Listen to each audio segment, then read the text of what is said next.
दोस्तों नमस्कार, आप देख रहे हैं सत्य हुंकार। मैं आपके साथ सत्यपाल।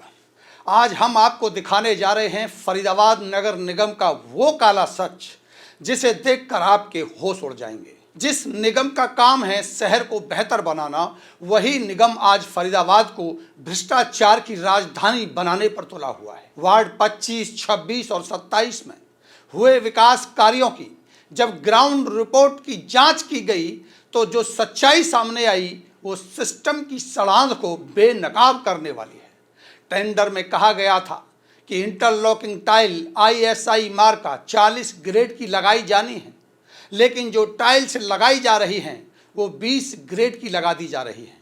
ये खुलासा हुआ है हमारे द्वारा लैब से कराए गए सैंपल टेस्टों से, जो रिपोर्ट भी आप स्पष्ट रूप से देख सकते हैं।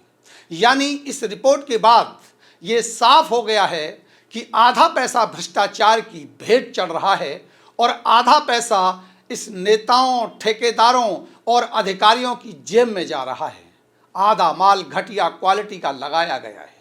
अब सवाल ये भी उठने लगा है कि चुनाव को अभी 1 साल भी नहीं हुआ है और कुछ पार्षदों के पास आलीशान मकान, महंगी गाड़ियां और बेहिसाब पैसा कहां से आ रहा है।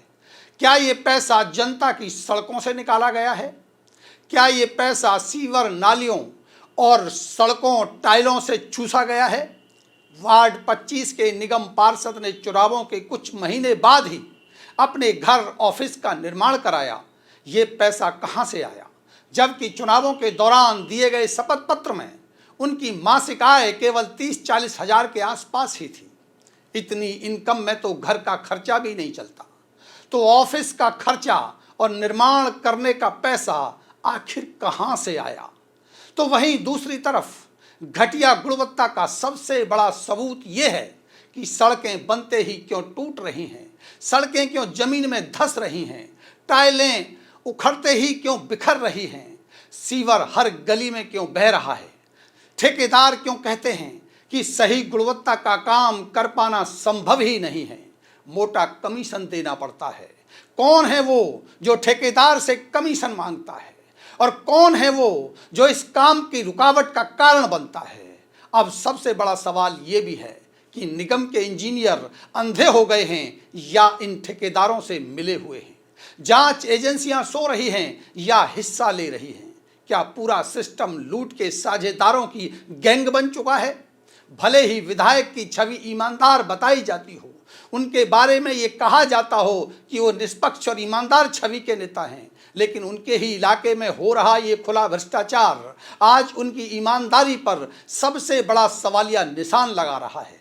इतने बड़े भ्रष्टाचार पर बड़े नेताओं की चुप्पी क्यों है? कार्यवाही होती क्यों नहीं है? शिकायत देने के बाद भी शिकायतों को दबा दिया क्यों जाता है? आज फरीदाबाद की हालत देखिए, सड़कें खंडहर पड़ी हैं, सीवर गलियों में फैले पड़े हैं, गंदगी हर तरफ। विकास फाइलों में तो दिखाई देता है लेकिन जमीन पर दिखाई देता क्यों नहीं है? यहाँ तो सिर्फ लूट, लूट और लूट है। अब सत्य हुंकार खुले शब्दों में मांग करता है, वार्ड 25, 26, 27 के सभी कामों की विजिलेंस और हाई लेवल की जांच होनी चाहिए।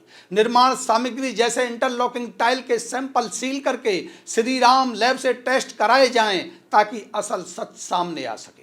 सभी पार्षदों और इंजीनियरों की संपत्ति की जांच होनी चाहिए। ठेकेदारों के बिल और टेंडरों की फॉरेंसिक ऑडिट होनी चाहिए। और अगर ऐसा नहीं हुआ तो समझ लेना चाहिए कि ये भ्रष्टाचार नहीं, ये फरीदाबाद की सुनियोजित लूट है। सत्य हुंकार सवाल पूछता है, कौन है इसका मास्टरमाइंड? कौन है इस लूट का संरक्षक? और कौन है जो जनता के पैसे पर ऐश कर रहा है? कोई है जो जवाब देगा या फिर सब चुप रहेंगे क्योंकि सब मिले हुए हैं? कब होगी उचित कार्रवाई? हम करेंगे इंतजार। तब तक आप देखते रहिए सत्य हुंकार। नमस्कार।